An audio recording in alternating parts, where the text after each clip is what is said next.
আমার নাম আমার নাম হলো রফিকুল ইসলাম। আমি রিক্সা চালাই। আমি তো পেপার আমি অনলাইনে তো কোনো করতে পারি না। এই পেপার একটু দেখি, একটু পড়ি। প্রতিদিন আসি না, কিন্তু মনে করো যে সময় পাই কি খেপ নিয়ে আইলে এই সময় আমি পড়ি। ভালোই লাগে, আমার মনের একটু আবেগটা প্রকাশ করি, যে দেশের অবস্থা বুঝি, যে দেশে কি চলতেছে, কিভাবে চলতেছে।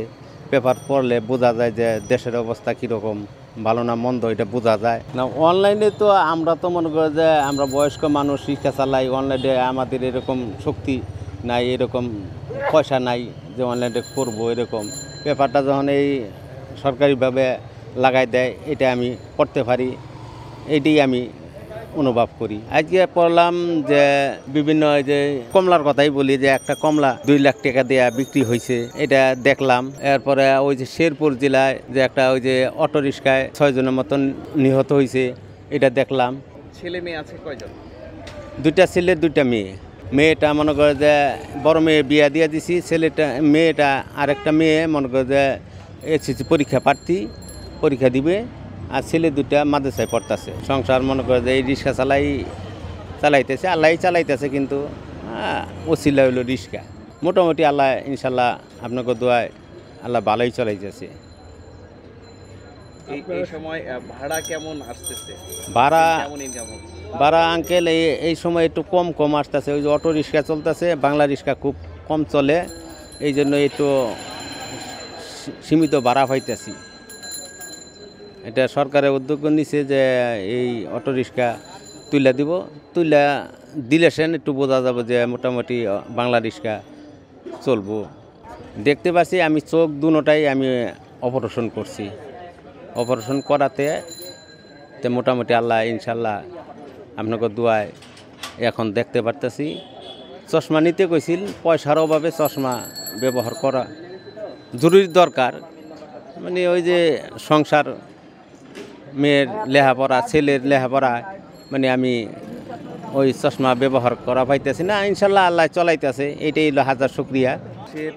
স্বাধীনতা সংগ্রাম, স্বৈরাচার পতন দেখেছি। ইনশাল্লাহ দেখেছি। আল্লাহ ওটা তো মনে করে যে খুব একটু আসিল, এত আমাদের গ্রামের এত আসিল না, কিন্তু এই যে এই স্বৈরাচারের, শেখ হাসিনার স্বৈরাচারের, এটা দেখলাম যে একমাত্র ছাত্ররাই তো তারা আন্দোলন করে স্বৈরাচার শেখ হাসিনা পতন করলো। এটা আমাদের কাছে আমার গর্ব যে ছাত্ররা খুব ভালোই করছে, নালে এই নির্বাচন হওয়ার কোনো সুযোগ ছিল না। যা করে আল্লাহ করে, ভালোর জন্যই করে, মঙ্গলের জন্যই করে। মোটামুটি একটা জিনিস ভাঙ্গিয়া গেলে কি আর সহজে জোড়া লাগে না, তো এটা মনে করে যে একটু সময় লাগবে স্থিতিশীল হইতে। অনেক টাকা পয়সা নিয়ে গেছে বিদেশে, তো এইটা মনে করে যে এটা সংগ্রহ কইরা একটু সময় লাগবে।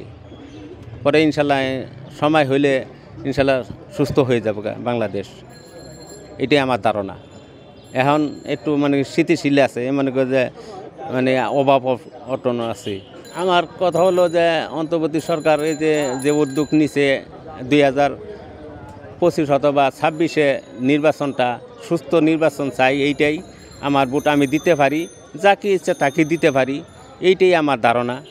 যে পাশ করব তারই আমি শ্রদ্ধা জানি, তারই আমি রাষ্ট্রপতি হিসাবে মানব।